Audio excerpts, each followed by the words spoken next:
حضرت عبید اللہ بن محسن الانصاری رضی اللہ تعالی عنہ فرماتے ہیں کہ اللہ کے محبوب علیہ السلام نے ارشاد فرمایا، من اصبح منکم آمنا فی سربہ، جس نے صبح اس حال میں کی کہ وہ بالکل امن میں تھا، اس کے ماحول میں، اس کے قبیلے میں، اس کے گھر کے اندر چین اور قرار تھا، کوئی ناگہانی آفت نہیں تھی، کوئی ایسی چیز نہیں تھی کہ جو اٹھتے ہی اس کو بے چینی، پریشانی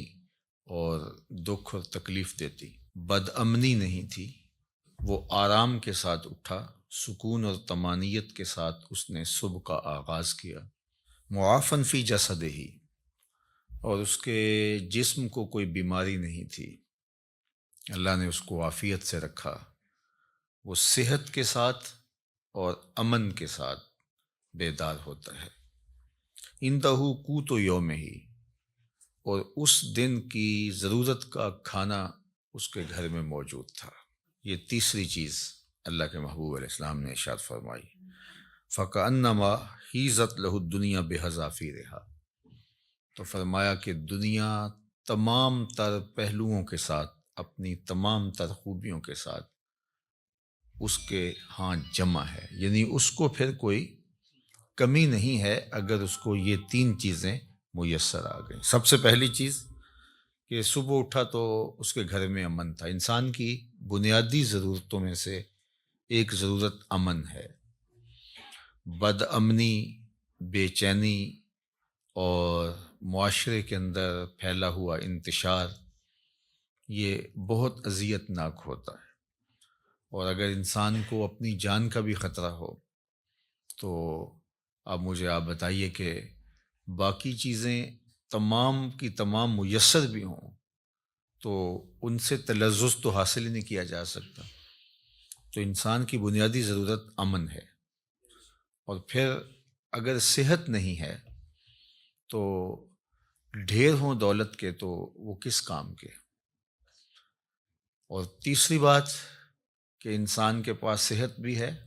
اور امن و امان میں بھی ہے، لیکن کھانے کو ایک دن کی روزی بھی نہیں ہے، تو ظاہر ہے پیٹ تو تقاضا کرتا ہے۔ بھوک جب ستاتی ہے تو انسان اس کے لیے بے چین ہو جاتا ہے۔ اب کوئی شخص صبح جب بیدار ہوا تو تینوں چیزیں اسے میسر تھیں۔ ایک تو امن و امان کی صورتحال تھی، دوسری چیز ارشاد فرمائی کہ وہ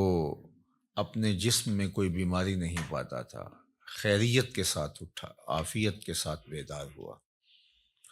اور تیسری بات ارشاد فرمائی کہ اس کے پاس ایک دن کا کھانا موجود تھا۔ تو فرمایا کہ اس کو دنیا کی کوئی کمی نہیں ہے، وہ شکوہ نہ کرے کہ میرے پاس کچھ ہے نہیں۔ یہ تینوں چیزیں مل گئیں تو اللہ نے اس کی جھولیاں بھر دی ہیں۔ آج کا انتظام اس نے تمہارے لیے کر دیا ہے نا، تو کل کا بھی ہو جائے گا۔ آج اگر صحت ہے تو اللہ کل بھی عطا کر دے گا۔ آج اللہ جل شانہ نے امن اس کے لیے میسر فرمایا ہے تو کل کا دن بھی اس سے توقع رکھنی چاہیے کہ ایسے ہی گزرے۔ تو یہ تین چیزیں اگر میسر ہیں اور پھر بھی انسان شکوے کی زبان کھولے تو وہ اس کو ناشکرہ کہا جائے گا، اور اگر کوئی ان چیزوں کے میسر آنے پر اللہ کا شکر گزار ہو اور اس کا سر اللہ کے حضور شکرانے میں جھک جائے تو اللہ اس کو اور زیادہ رحمتوں سے نوازنے والا ہے۔ تو یہ ایک تو اس حدیث میں ہمیں توکل سکھایا گیا، اللہ تعالیٰ جل شانہ پر راضی رہنے کا سبق دیا گیا، خام خواہ ہمیں واویلا کرنے سے منع کیا گیا۔ آپ اپنی سہولت، اپنی طاقت کے مطابق رزق کمانے کے اندر مشغول رہ سکتے ہیں، لیکن اپنے آپ کو اتنا تھکا لینا اس کے لیے کہ زندگی ہی تلخ ہو جائے، یہ کوئی دانش مندی نہیں ہے۔ آج کی تاریخ میں جو ہمارے ساتھ جڑی ہوئی ضرورتیں ہیں ان میں سے بہت ساری ضرورتیں ایسی ہیں کہ جو خود ساختہ ہیں، وہ ہماری ذاتی طور پہ خود ساختہ جڑی ہوئی چیزیں ہیں، یا معاشرت نے خود ساختہ چیزوں کا اتنا بوجھ ہمارے اوپر لاد دیا ہے کہ وہ ہمیں کرنا پڑ رہا ہے۔ اگر معاشرہ اللہ کے رسول صلی اللہ علیہ وآلہ وسلم کے بتائے ہوئے طریق کے مطابق سادگی اختیار کرتا ہے اور میانہ روی کے ساتھ وہ زندگی بسر کرتا ہے، تو ان حالات کے اندر بھی زندگی تلخ نہیں ہے۔ لیکن چونکہ ہم دیکھتے ہیں دوسروں کو اور ان کی دولت، ان کا مال، ان کو میسر نعمتوں کے ساتھ اپنا موازنہ کرتے ہیں اور پھر اپنے آپ کو خام خواہ تھکانے لگ جاتے ہیں اور ایک اذیت میں مبتلا ہو جاتے ہیں۔ تو فرمایا کہ جس کو اس حال میں صبح ملی کہ وہ امن و امان میں تھا، اس کے جسم کو کوئی بیماری نہیں تھی اور اس کے پاس اس دن کا کھانا موجود تھا، تو اللہ تعالیٰ نے گویا اس کو دنیا کی ساری نعمتیں عطا کر دی ہیں۔ یہ نصیب ہو گیا تو وہ اللہ کا شکر بجا لائے۔ حضرت عبداللہ بن عمر بن عاص رضی اللہ تعالیٰ عنہ سے مروی ایک روایت جو امام مسلم نے اپنی سند کے ساتھ روایت فرمائی ہے کہ ان رسول اللہ صلی اللہ علیہ وآلہ وسلم قال، اللہ کے محبوب علیہ الصلاۃ والسلام نے ارشاد فرمایا، قد افلح من اسلم، فلاح اس نے پائی جس کو اسلام کا نور نصیب ہو گیا۔ سب سے بڑی دولت جو ہمیں اس دنیا کے اوپر عطا کی گئی ہے وہ ایمان کی دولت ہے، اور سب سے بڑی دولت جو ہمیں آخرت میں عطا کی جائے گی وہ دیدار الہی ہے۔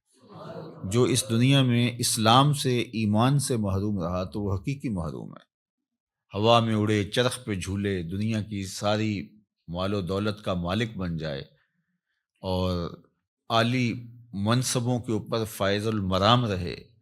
دنیا اس کو سیلوٹ کرے، عزت وقار کی مسند پہ بیٹھا ہو، دنیاوی اعتبار سے وہ ہواؤں میں اڑتا پھرے، لیکن اگر اس کا سینہ ایمان کے نور سے خالی ہے، کوڑی مول نہیں اس کا، تو سب سے بڑی دولت اس دنیا کے اوپر جو حضرت انسان کو دی گئی ہے وہ اسلام ہے، ایمان کی دولت ہے۔ تو اللہ کے محبوب نے فرمایا قد افلح من اسلم، فلاح اس نے پائی جس کو اسلام مل گیا۔ اللہ اکبر۔ یہاں لفظ جو استعمال کیا گیا ہے وہ افلح ہے، یعنی وہ کامیاب ہوا۔ فلاح کا لفظ جو ہے یہ بہت جامع لفظ ہے اور ہم سب لوگ اس لفظ سے اچھی طرح آگاہ ہیں، شناسا ہیں۔ ہر روز ہمیں ہر نماز کے لیے پکاری گئی اذان میں 2 مرتبہ دعوت فلاح دی جاتی ہے، حی علی الصلاح، حی علی الفلاح۔ تو ہمیں کامیابی کی طرف بلایا جاتا ہے، اور فلاح دنیا اور آخرت دونوں جہانوں کی کامیابی کے لیے بولا جاتا ہے۔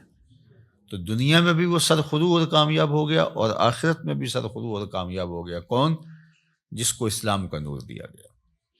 اور اس کے مقابلے میں کافر نقصان میں ہے، اس نے فلاح نہیں پائی، چاہے اس نے دولت کے جتنے مرضی ڈھیر جمع کر لیے، تو وہ خسران میں ہے، فلاح میں نہیں ہے۔ وَقَانَ رِزْقُهُ كَفَافًا، ایک تو اس کو اسلام ملا اور دوسرا اس کے پاس گزارے کا رزق میسر تھا، اس کی ضرورت اس سے پوری ہو رہی تھی، وہ فاقوں سے مر نہیں رہا تھا، اس کی ضرورتیں پوری ہو رہی تھی، اس کا بدن برہنہ نہیں تھا، بدن ڈھانپنے کے لیے کپڑے میسر تھے، پرانے سے ہی، بہت مہنگے نہیں، واجبی سے ہی صحیح، اس کو جو ضروریات زندگی ہے وہ میسر ہیں، اور گزارے کا رزق اللہ تعالیٰ نے اس کو عطا کر دیا ہے۔ یہ 2 چیزیں ہوں، اسلام کی دولت اور گزارے کا رزق۔ اب تیسری بات کیا فرمائی؟ وَقَنَّعَهُ اللَّهُ بِمَا آتَاهُ، اللہ جل شانہ نے اس کو یہ جو عطا کیا ہے اس پر وہ مطمئن ہے اور اس پر وہ قناعت کرتا ہے، اس پر وہ راضی ہے کہ مالک تو نے مجھے جس حال میں رکھا ہے میں واہ واہ خوش ہوں اس پر۔ اللہ اکبر۔ تو ایسا شخص کامیاب ہو گیا، یعنی ایمان کا نور نصیب ہے، اسلام کی دولت میسر ہے اور ضرورت کی روزی اس کو نصیب ہو جاتی ہے، اور اس پر وہ راضی بھی ہے، اس پر وہ قانع بھی ہے، خوش ہے کہ مالک میں تیری تقسیم پہ راضی ہوں۔ اللہ سے زیادہ کی اگر وہ طلب کرے اور کوشش اور سعی کرے تو شریعت اس سے بھی نہیں روکتی، لیکن جتنا اس نے عطا کر رکھا اس پہ بھی تو راضی رہے، اس پہ بھی تو خوش رہے۔ اگر نہیں خوش رہے گا تو کیا کرے گا؟ اللہ نے تو جو مقسوم اس کے لیے کیا ہے، جو لکھا ہے وہی ملے گا اس کو، تو اب وہ الٹی چھلانگیں بھی لگائے تو کچھ نہیں کر سکتا۔ تو وہ کوشش کرے، اللہ سے دعا مانگے، اس کی ضرورتیں بڑھ رہی ہیں تو وہ کہے مالک میری ضرورتیں بڑھ رہی ہیں تو مجھے اس کے لیے اپنی جناب سے رزق بھی وسیع عطا کر دے، تو اس میں کوئی حرج نہیں ہے، اس کے لیے اپنے کام کو کاروبار کو پھیلانے کی سعی کرے، کوشش کرے، لیکن اپنے اوپر مسلط نہ کر لے۔ یہ اس کے ذہن دل دماغ میں ہونا چاہیے کہ مالک جہاں تو مجھے رکھے گا میں رہوں گا وہاں راضی، لیکن تو کرم کر کے مجھے اور زیادہ عطا کر دے۔ تو پھر وہ جس حالت میں ہے اس حالت میں بھی خوشی کے ساتھ زندگی بسر کر رہا ہوگا، اور اللہ اس کی حالت اگر بہتر فرما دے تو اس میں بھی اس کو خوشی اور شکر کی کیفیت نصیب ہوگی۔ اور اگر وہ قناعت کا نور نہیں پائے گا تو وہ جس حالت میں ہے اس حالت کے اندر بھی وہ دکھی، پریشان، ہر وقت ٹینشن میں ہوگا، اور اگر اس کو زیادہ بھی عطا کر دیا گیا تو یہ جو بیماری اس کو لگ گئی، ناشکری کی، ہر وقت عدم اطمینان کی، وہ آگے چلا گیا، میں بہت پیچھے رہ گیا ہوں، تو آگے تو بہت سارے لوگ ہیں، تو وہ کبھی بھی اس مرض سے چھٹکارا نہیں پا سکے گا۔ وہ کروڑ پتی بھی ہو جائے گا، ارب پتی بھی ہو جائے گا، لیکن اس کے نفس کی کمینگی ختم نہیں ہوگی۔ تو نفس کی کمینگی یہ انسان کو توڑ کے رکھ دیتی ہے۔ حضرت فضالہ بن عبید الانصاری رضی اللہ تعالیٰ عنہ فرماتے ہیں کہ انہ سمع رسول اللہ صلی اللہ علیہ وآلہ وسلم یقول، میں نے حضور علیہ الصلوۃ والسلام کو فرماتے ہوئے سنا تھا، طوبی لمن ہدی الی الاسلام، جس کو ہدایت اسلام نصیب ہوئی اس کو مبارک ہو۔ ایک تو طوبہ سے حضور نے مبارک دی، اور شارحین نے لکھا ہے کہ طوبہ جنت کا درخت بھی ہے، تو حضور نے فرمایا اس کو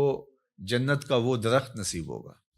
اور جنت کا درخت کوئی ان درختوں کی طرح تھوڑا ہے کہ ایک جگہ پہ ہو اور تھوڑا سا سایہ ہو۔ جنت کے درختوں کے اتنے لمبے اور گھنے سائے ہیں کہ سواری کے اوپر بیٹھ کے کوئی چلے 500 سال تک چلتا رہے تو سایہ ختم نہ ہو۔ تو جس کو جنت میں ایک درخت بھی مل گیا تو اس کو جاگیریں مل گئیں، اللہ اکبر، اور جس کو پھر باغات ملیں گے تو وہ اس کی پھر کیا نعمتیں ہیں۔ تو حضور نے فرمایا طوبہ، یعنی ایک تو اس کو جنت کا درخت طوبہ نصیب ہو، یا پھر اس کو مبارک ہو، لمن ہدی الی الاسلام، جس کو ہدایت اسلام دی گئی، وکانا عیشہ کفافن، اور اس کی زندگی کفایت کی تھی، جو ضرورت تھی اس کی وہ ہی پوری ہو رہی تھی، بس گزارا ہو رہا تھا، محتاج نہیں ہوا تھا، کسی کے آگے ہاتھ پھیلانے کی نوبت نہیں آئی تھی، لیکن بہت زیادہ بھی نہیں تھا، بس گزر اوقات ہو رہی تھی۔ وَقَنَّعَ، اور اس پہ وہ مطمئن بھی تھا۔ یہ مطمئن ہونا اوقع ہے، چونکہ جس حالت میں وہ رکھے اس حالت میں تو رہنا پڑے گا ہی، وہ کیا کرے گا، لیکن اس حالت میں رہ کے اس پر مطمئن ہونا، اصل یہ وہ چیز ہے کہ بندہ کہے کہ مالک میں تیرے اوپر راضی ہوں۔ اور اگر کوئی بندہ اللہ کی اس تقسیم پہ، اس کے دیے گئے پہ راضی ہو جاتا ہے تو اللہ کے محبوب کا ایک اور فرمان ہے جو سیدنا علی المرتضیٰ رضی اللہ تعالیٰ عنہ سے مروی ہے کہ جو اللہ کے دیے گئے تھوڑے رزق پہ راضی ہو گیا، اللہ کے محبوب فرماتے ہیں اللہ اس کے تھوڑے عملوں پہ راضی ہو جائے گا کہ بندے تجھے ضرورت بھی تھی اور پھر بھی تو میرے دیے پہ راضی ہو گیا، تھوڑے پہ راضی ہو گیا۔ دیکھو اللہ کے ہاں کیا کمی ہے، تھوڑا دے دے یا زیادہ دے دے، لیکن اگر وہ تھوڑا دیتا ہے تو وہی جانتا ہے کیوں دیتا ہے، اور اگر وہ زیادہ دیتا ہے تو وہی جانتا ہے کیوں دیتا ہے۔ بعض اوقات ایسے لوگوں کو اتنا فراواں مال دیا ہوتا ہے کہ بندہ کہتا ہے کہ یار اس کو اتنا مال ہو، اس کو پتہ بھی نہیں ہوتا، نہ اس کے پاس کوئی فہم ہوتا ہے، نہ اس نے کوئی منصوبہ بندی ہوتی ہے، تو وہ جس طرح چھت پھاڑ کے دینے والا معاملہ ہوتا ہے۔ اور بڑے بڑے ملازمین اس کے آگے پیچھے ہو رہے ہوتے ہیں، وہ کسی کام کا آدمی نہیں ہوتا۔ میاں صاحب نے کہا تھا بے وقوفاں دے نوکر ویکھے دانش مند سے آنے، تو بڑی دولت دے دیتا ہے۔ اور بعض بہت پڑھے لکھے، سمجھدار، معاملہ فہم، لیکن بیچارے بمشکل اپنا گھر چلا رہے ہوتے ہیں۔ اب یہ اس کی تقسیم ہے۔ ہاں اگر قناعت مل گئی، شکر گزاری کا جذبہ مل گیا، وہ جس کو زیادہ دیا اس کو بھی اور جس کو کم ملا اس کو بھی، تو پھر اللہ کی طرف سے کامیابی ہے، وہ پھر فالح ہے۔ چونکہ اگر وہ یہ جذبہ دے دے تو پھر گزارے کے رزق پر بھی قناعت، اللہ پہ راضی رہنے کا جذبہ اور توفیق بہت بڑی سعادت ہے۔ اور اگر یہ نور نصیب نہ ہو قناعت کا اور اللہ پہ راضی رہنے کا، تو پھر کروڑوں اربوں کے باوجود بھی انسان ناشکرہ ہی رہتا ہے۔ وہ کہتا ہے نہیں بس چل ہی نہیں رہا جی، آج کل ہیں ہی بہت مشکلات۔ میں ایک دفعہ ایک سفر پہ تھا تو ایک شخص مجھے ملا، کوئی تقریب تھی، اس کے بعد مصافحہ کرتے ہوئے تو جس طرح ایک روٹین کے ساتھ کیا حال ہے، کیسے ہیں، تو اس کے کپڑے کچھ پھٹے ہوئے تھے، لوگ مل رہے تھے تو میں ہر ایک سے پوچھ رہا تھا کیسے ہیں جناب، کیسی طبیعت ہے۔ تو میں نے جب اس سے پوچھا تو اس نے کہا اللہ کا بڑا کرم ہے۔ جب ہاتھ اٹھایا تو یہاں سے اس کی قمیض پھٹی تھی، لٹک رہی تھی۔ تو اس کے اس انداز سے میں رک گیا اور میں اس کو کہا کہ آپ مجھے دوبارہ ملیے گا، جب لوگوں سے ملاقات ہوگی تو پھر میں نے کہا اور سنائیں کیسے ہیں، تو کیا کر رہے ہیں؟ تو وہ کہنے لگا کہ میرے پاس 6 کنال زمین ہے، اس میں تھوڑی سی کاشت کر لیتا ہوں، اور اس زمین سے میں نے 10 مرلے جگہ مسجد کے لیے وقف کی ہے اور میں خود مسجد بنا رہا ہوں، بس آپ دعا کریں کہ اللہ کا گھر بن جائے۔ وہ تھوڑا تھوڑا کماتا ہوں، کچھ بچوں کو دیتا ہوں اور کوئی بچتا ہے، اور کوئی اور بھی اگر تعاون کرتے تو اس کی مہربانی، ورنہ میرا عزم ہے کہ اس کو بنانا ہے۔ تو وہ کوئی عالی شان دنیاوی اعتبار سے تو نہیں بنے گی، لیکن جیسے بھی تو میری بس آرزو ہے کہ میں زندگی میں مسجد کو مکمل ہوتا دیکھ لوں بس۔ اب اس نے ہاتھ کھڑا کیا تو یہاں سے پھٹی ہوئی قمیض لٹک رہی تھی، لیکن ایسے ہاتھ اس کا اللہ کا شکر ہے۔ میں کہتا ہوں یہ شہنشاہوں کو بھی نصیب نہیں ہے، جو چین کی نیند اسے آتی ہوگی کسی اور کو آ سکتی ہے۔ تو اللہ پہ اگر آپ راضی رہنا سیکھ جائیں تو پھر جس حالت میں ہوں گے تو اللہ آپ سے راضی ہو جائے گا، اور اگر نہیں سیکھیں گے تو اربوں خربوں کے بعد بھی وہ بعض کروڑ پتی ارب پتی ان سے رواجن ہی پوچھتے ہیں جناب کیسے حال ہے، وہ کہتے ہیں چل ہی رہا ہے، اور وہ کہتے ہیں اللہ کا فضل ہے۔ تو اس کے چہرے کے اوپر پھیلی ہوئی خوشی، اس کی جو باڈی لینگویج ہے وہ بتا رہی ہے کہ یہ شخص کتنا خوش ہے اپنے رب پہ، اور دوسرے کی باڈی لینگویج بتا رہی ہے کہ یہ کروڑوں اربوں کمانے کے باوجود، حالانکہ جب مہنگائی ہوتی ہے، حالات تلخ ہوتے ہیں تو ان لوگوں کی اور چاندی ہو جاتی ہے، لیکن وہ کہتا ہے بس چل ہی رہا ہے، یعنی اس کی آواز ہی نکلی چل ہی رہا ہے۔ تو اس لیے اللہ پہ راضی رہنے کا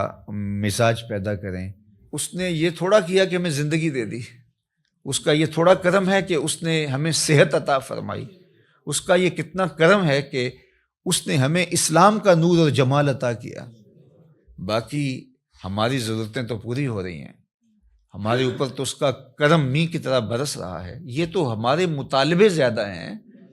ہماری خواہشیں بڑھ گئی ہیں، اس لیے ہم پریشان ہو جاتے ہیں، ہم دائیں بائیں دیکھتے ہیں۔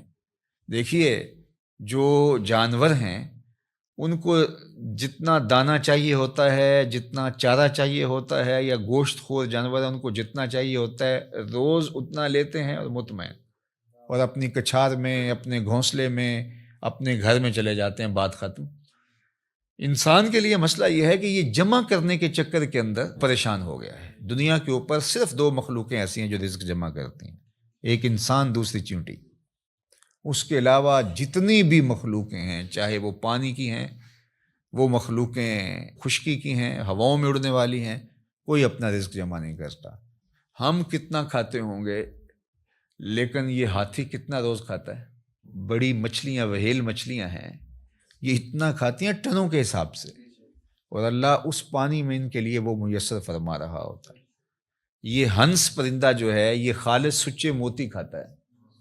اور دنیا کے اندر لاکھوں کروڑوں ہنس پائے جاتے ہیں، اور اللہ روزانہ پیٹ بھرنے کے لیے ہر ایک کو سچے موتی فراہم فرماتا ہے۔ تو ہم تو خام خواہ پریشان ہو گئے۔ ہاں ہمیں سائی کرنے کا کہا گیا ہے، محنت کرنے، وہ پرندہ بھی اڑ کے جاتا ہے، شیر بھی اپنی کچھار سے نکل کے شکار کرتا ہے، سائی وہ بھی کرتا ہے۔ تو اللہ جل شانہ ہمیں قناعت کا نور عطا فرمائے، اور اس نے ہمیں جس حالت میں رکھا ہے اس میں کامل مکمل اطمینان عطا کرے، ہماری ضرورتوں کو اپنے فضل سے پورا فرمائے، اور اس معاشرے کے اندر جس طرح معاشرتی نظم بن گیا ہے تو ہماری کچھ مجبوریاں ہیں، کسی نے بیٹیوں کی شادیاں کرنی ہیں تو ظاہر ہے کہ وہ چاہے بھی کہ میں بالکل سادگی سے کروں، لیکن ادھر سے مطالبے اور بہت کچھ ہیں، ہم اچھی طرح اس کو سمجھتے ہیں، تو اللہ اپنے کرم سے ہمارے لیے آسانیاں پیدا کرتے ہیں۔ لیکن جو بات کہنے کی ہے وہ یہ ہے کہ اگر یہ ساری ضرورتیں ہمارے ساتھ جڑی ہوئی ہیں اس معاشرت میں رہنے کی وجہ سے، تو وہ پورا کرنے کی کوشش ضرور کریں، لیکن اس دل کو قناعت سے خالی نہ ہونے دیں۔ اللہ سے جو اطمینان ہے اس کو کبھی ضائع نہ ہونے دیں۔ باقی یہ اگر ضرورتیں بڑھ گئی ہیں تو یہ معاشرے نے بڑھائی ہیں، ہماری ضرورتیں وہ پوری کر رہا ہے، اور ہم جو کہتے ہیں ہم پیچھے رہ گئے، تو ہم کچھ لوگوں کو آگے دیکھ کے کہہ رہے ہیں کہ ہم پیچھے رہ گئے، ورنہ ہماری ضرورتیں وہ پوری کر رہا ہے۔ اور اس پر اللہ کے محبوب علیہ الصلوۃ والسلام نے ایک بڑی خوبصورت ایک بات ارشاد فرمائی، انظروا الی من هو اسفل منکم، فرمایا اپنے نیچے دیکھو، نیچے دیکھنا شروع کر دو گے تم سکون میں آ جاؤ گے، اور جب آپ اوپر دیکھو گے